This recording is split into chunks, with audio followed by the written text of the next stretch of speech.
नमस्ते दोस्तों, आप देख रहे हैं बुद्धि बॉक्स, जहां पैसा समझने का तरीका बदल रहा है। आज हम लाए हैं लेट्स टॉक म्यूचुअल फंड्स का पार्ट 2 समरी। तो चलिए शुरू करते हैं। अध्याय 6, पोर्टफोलियो का पुनर्संतुलन, रीबैलेंसिंग योर पोर्टफोलियो। लेखिका कहती हैं, निवेश करना ही काफ़ी नहीं है, उसे समय समय पर संतुलित करना भी ज़रूरी है। यही होता है रीबैलेंसिंग, यानी अपने पोर्टफोलियो को फिर से उसी अनुपात में लाना जैसा आपने शुरुआत में तय किया था। मान लीजिए आपने 70% पैसा इक्विटी में और 30% डेब्ट में लगाया था। कुछ समय बाद इक्विटी का प्रदर्शन ज़्यादा अच्छा रहा और वो बढ़कर 80% हो गया। अब आपका पोर्टफोलियो असंतुलित हो गया। एसेट एलोकेशन का रिव्यू करें। साल में कम से कम एक बार अपने पोर्टफोलियो का अनुपात देखें। एक्चुअल वर्सेस टारगेट कंपेयर करें। क्या इक्विटी बहुत बढ़ गई है? क्या डेट हिस्सा बहुत कम हो गया है? एक्सेस इक्विटी को बेचें और डेट में लगाएं या उल्टा, ताकि एलोकेशन वापस 70-20 या जो आपने तय किया था उस पर आ जाए। न्यू इन्वेस्टमेंट से भी बैलेंस कर सकते हैं। रीबैलेंसिंग करते समय ध्यान दें, ये कोई मार्केट टाइमिंग नहीं है, ये डिसिप्लिन है। हर बार प्रॉफिट बुकिंग का मकसद नहीं होता। टैक्स और एग्जिट लोड का भी ध्यान रखें। डेट फंड में 3 साल से पहले निकाले तो टैक्स लगता है।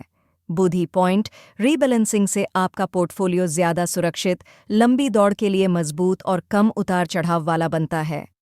अध्याय 7, कर परिणाम और नियामक पहलू, tax implications and regulatory aspects. लेखिका इस अध्याय में 2 अहम बातें समझाती हैं। म्यूचुअल फंड पर टैक्स कैसे लगता है, नियामक सुरक्षा यानी सीबी जैसी संस्थाएं हमें कैसे सुरक्षित रखती हैं। म्यूचुअल फंड पर टैक्स इस पर निर्भर करता है कि आप इक्विटी फंड में निवेश कर रहे हैं या डेब्ट फंड में। एक इक्विटी म्यूचुअल फंड्स जिनमें 65% या ज़्यादा पैसा शेयर बाजार में होता है। Short term capital gain STCG 1 साल से कम में बेचने पर 15% tax. Long term capital gain LTCG 1 साल से ज़्यादा में बेचने पर 1 लाख रुपए तक टैक्स फ्री, उसके बाद 10% टैक्स। दूसरा डेब्ट म्यूचुअल फंड्स जैसे बॉन्ड फंड्स, लिक्विड फंड्स आदि।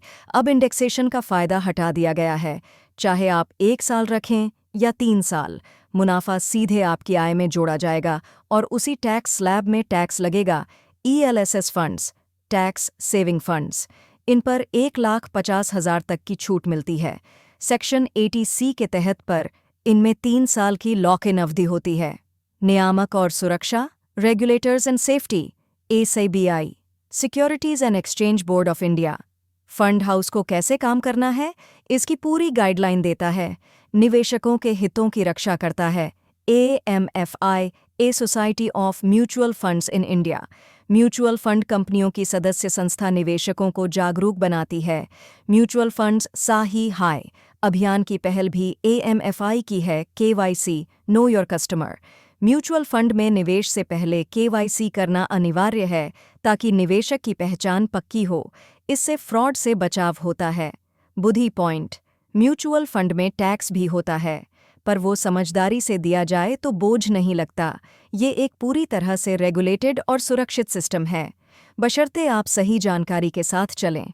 टैक्स प्लानिंग के लिए ELSS एक अच्छा विकल्प है, पर सिर्फ टैक्स बचाने के लिए निवेश न करें। अध्याय 8, सामान्य गलतियां और उनसे बचाव, common mistakes and how to avoid them. लेखिका इस अध्याय में उन आम गलतियों की चर्चा करती हैं जो नए और अनुभवहीन निवेशक अक्सर करते हैं और बताती हैं कि उनसे कैसे बचा जाए।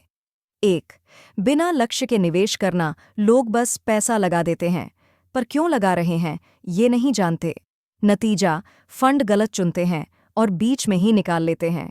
सलाह, निवेश का मकसद तय करें, घर, पढ़ाई, रिटायरमेंट आदि।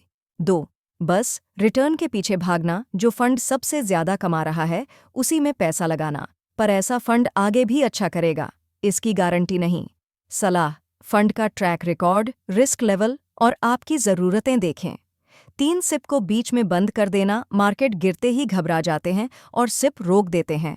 सलाह, गिरते मार्केट में सिप से ज़्यादा यूनिट मिलती है, ये आगे फ़ायदा देगी।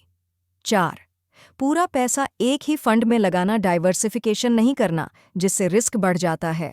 सलाह, अलग अलग फंड में पैसा बांटें, इक्विटी, डेब्ट, हाइब्रिड आदि में। 5.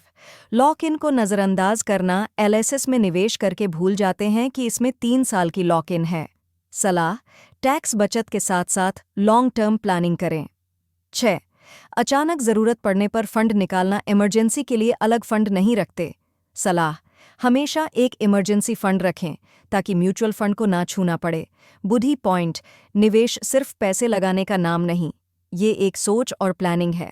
गलती हर कोई करता है, पर समझदार वही है जो उनसे सीखता है। एसआईपी, डाइवर्सिफिकेशन और धैर्य, ये 3 मंत्र अपनाओ, निवेश में सफल बनो।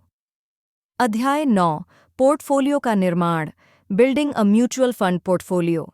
पोर्टफोलियो बनाते समय ध्यान में रखने योग्य बातें। 1. अपने लक्ष्यों को जानें। पोर्टफोलियो आपका गोल आधारित होना चाहिए, जैसे बच्चों की पढ़ाई 10 साल, घर खरीदना 5 साल, रिटायरमेंट 20 से अधिक साल। 2. इन्वेस्टमेंट होराइजन और रिस्क समझें। शॉर्ट टर्म 1 से 3 साल, डेट फंड्स मीडियम टर्म 3 से 5 साल, हाइब्रिड फंड्स लॉन्ग टर्म 5 से अधिक साल, इक्विटी फंड्स रिस्क लेने की क्षमता के अनुसार फंड चुनें। 3. डाइवर्सिफिकेशन करें, equity plus, debt plus, hybrid fund का मिक्स रखें। 4. एसआईपी को आधार बनाएं। 5. रीबैलेंसिंग ना भूलें। 6. इमरजेंसी फंड अलग रखें। बुद्धि पॉइंट, पोर्टफोलियो बनाना मतलब निवेश की थाली बनाना जिसमें हर चीज़ संतुलन में हो। जैसे खाना संतुलित होना चाहिए, वैसे ही निवेश भी। अध्याय 10, म्यूचुअल फंड्स के माध्यम से वित्तीय लक्ष्यों की प्राप्ति, achieving financial goals with mutual funds. कैसे म्यूचुअल फंड्स को सही ढंग से इस्तेमाल करके आप अपने छोटे और बड़े सभी वित्तीय लक्ष्यों को हासिल कर सकते हैं, वो भी बिना किसी उलझन के। म्यूचुअल फंड आश, लक्ष्य आधारित निवेश। म्यूचुअल फंड्स केवल पैसे कमाने का जरिया नहीं है, ये आपके सपनों को पूरा करने का टूल है। लक्ष्य आधारित प्लानिंग के स्टेप्स। लक्ष्य पहचानें, कितना पैसा चाहिए और कब चाहिए। रिटर्न का अनुमान लगाएं, हर लक्ष्य के लिए अलग फंड चुनें। इक्विटी, डेब्ट, हाइब्रिड, एसआईपी से शुरुआत करें। समय के साथ कंपाउंडिंग आपकी मदद करेगी। नियमित समीक्षा करें, समय के साथ ज़रूरतों और फंड के अनुसार बदलाव करें। बुद्धि पॉइंट, म्यूचुअल फंड्स आपको डिसिप्लिन और फ्लेक्सिबिलिटी दोनों देते हैं, बस सही जानकारी, धैर्य और कंसिस्टेंसी बनाए रखें।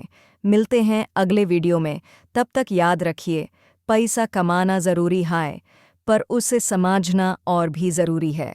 कमेंट करें और बताएं आपकी निवेश जर्नी कहाँ तक पहुंची है।